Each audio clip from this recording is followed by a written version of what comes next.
فيلمنا بيبدأ مع صانع الألعاب بريندن ومراته كلير وبنتهم سام، وهما قاعدين على الشاطئ يستمتعوا بوقتهم وعمالين يضحكوا ويهزروا. وبينما هما بيسترخوا، سام بتقرر إن هي تقوم تدور على قواقع حوالين الشاطئ، وبتوعد أهلها إن هي مش هتبعد عن نظرهم. فكلير بتوافق بس بتقول لها ما تروحيش بعيد.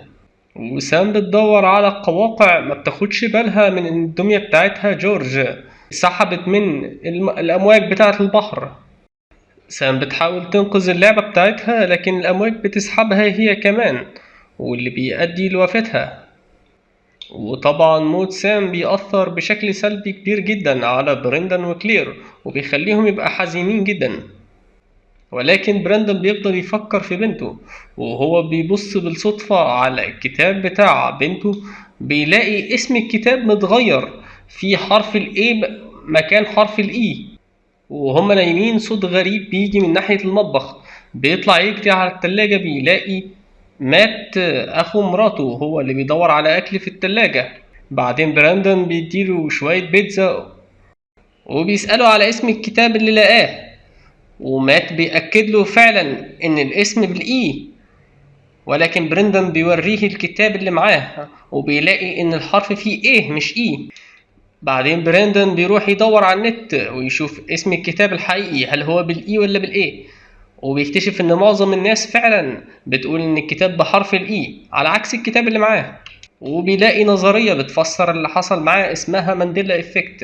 النظرية دي بتقول إن في عوالم موازية، وإن كده في عالم موازي دخل مع العالم بتاعه وهو اللي نتج عنه وفاة بنته. وتاني يوم الصبح بيبص على التلاجة برندن وبيبقى مستغرب جدا لأن الصورة اللي هو متصورها مع عيلته متاخدة في مكان غريب جدا عن اللي هو فاكره.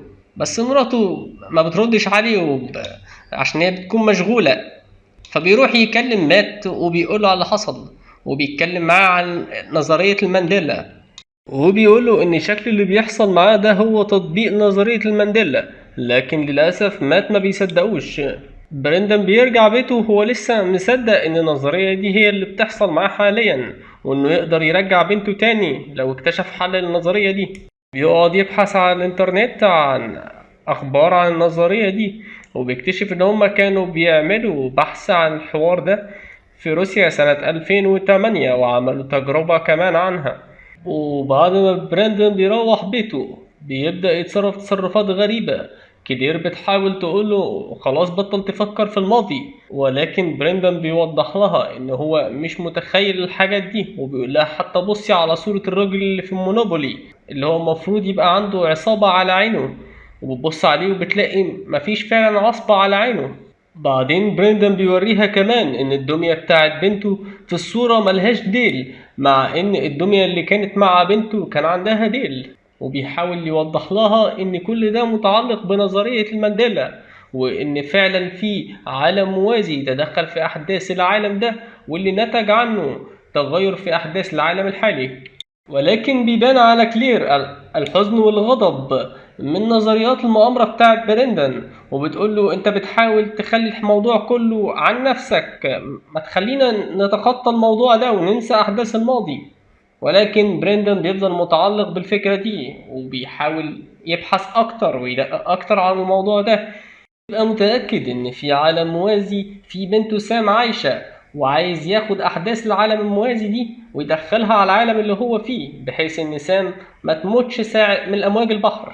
وبعد ما بحث كتير بيتوصل لان العالم عبارة عن محاكاة عاملة زي العاب الكمبيوتر كده. هو بيبحث بيلاقي اسم عالم مشهور اسمه رولاند. العالم ده بيؤمن بنفس النظرية اللي برندن بيؤمن بيها، وإن العالم عبارة عن محاكاة.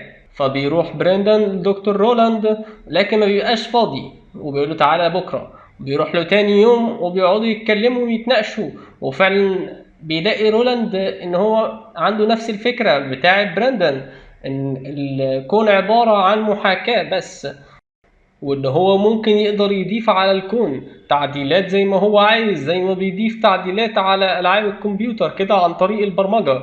بس محتاج كمبيوتر مواصفاته تكون قوية جدا. وبيقول له ان احنا فعلا الفترة اللي فاتت دي كنا مقضيينها بنحاول نخترع كمبيوتر كمي. الكمبيوتر الكمي ده مواصفاته عالية جدا جدا، بحيث ان هو لو قدر يدخل عليه سكريبت يقدر يغير من احداث الواقع الحالي. وبما ان بريندن مبرمج العاب شاطر بيبدأ يعمل السكريبت ده. وبعد ما بيخلص كتابة السكريبت بيروح البيت وينام. وتاني يوم الصبح بيتفاجئ بوجود سام فعلا قاعدة في بيته. في الأول ما بيصدقش وبيروح يجيب مراته وبيقول لها أنا بس اللي شايفها ولا هي موجودة فعلا. ومراته بتأكد له إن هي موجودة بجد. ومن هنا بيتأكد إن هو فعلا جاب سام من عالم موازي، ويقضي بقية اليوم في إن هو يلاعب بنته ويلعب معاها عشان كانت وحشاه جدا. ولكن بعد فترة بريندان بيبدأ يحس إحساس غريب، وإن مراته بدأت يبان عليها إنها مكتئبة أو متغيرة. فبيجري على الدكتور رولاند ويخبط على الباب بتاع بيته، ولكن مراته بتفتح وبتقوله إن رولاند انتحر من شهرين. بيتفزع وبيروح بيته يكتب سكريبت تاني بيحاول يخلي فيه إن التأثير بتاع المانديلا يختفي خالص من العالم، وإن هو ما يحصلش من الأساس وما يكونش ليه وجود. وبعد ما بيخلص كتابة الكود بتاعه بيروح يجري على الكمبيوتر الكمي اللي كان معمول وبيتسحب ويخش الشركة. وفعلا بيدخل السكريبت على الكمبيوتر وبيمشي يروح بيته، ولكن بيلاحظ ان الناس فيهم حاجة غريبة وكأن فيهم خلل، لدرجة انه بيلاقي واحدة بتنزل تحت في الارض. فبيجري بسرعة على بيته وبيلاقي مراته فعلا كده برضه فيها خلل. بتبدأ الدنيا تسود وبيجي اللقطة على قمرين وهما بيخبطوا في بعض بيتصادموا يفرقعوا. بعدين الكون كله بيظلم ويختفي لمدة سنة أو اتنين. وبعد كده كل حاجة بتبدأ تتكون من الأول، الكواكب بتبدأ تتجمع والميكروبات والفيروسات وكل حاجة بتبدأ ترجع تاني للأرض زي ما هي. وبتيجي اللقطة أخيرا على براندون ومراته وبنته وهم قاعدين على الشط، وبنته سام بتحاول تروح تلعب وتدور على القواقع، لكن براندون بيقول لها سيبي الدمية بتاعتك جورج هنا. وبتيجي اللقطة على الدمية وملهاش ديل، وبنته بتروح تلعب خلاص وتدور على القواقع بتاعتها، ولكن هو بيكون مراقبها جدا.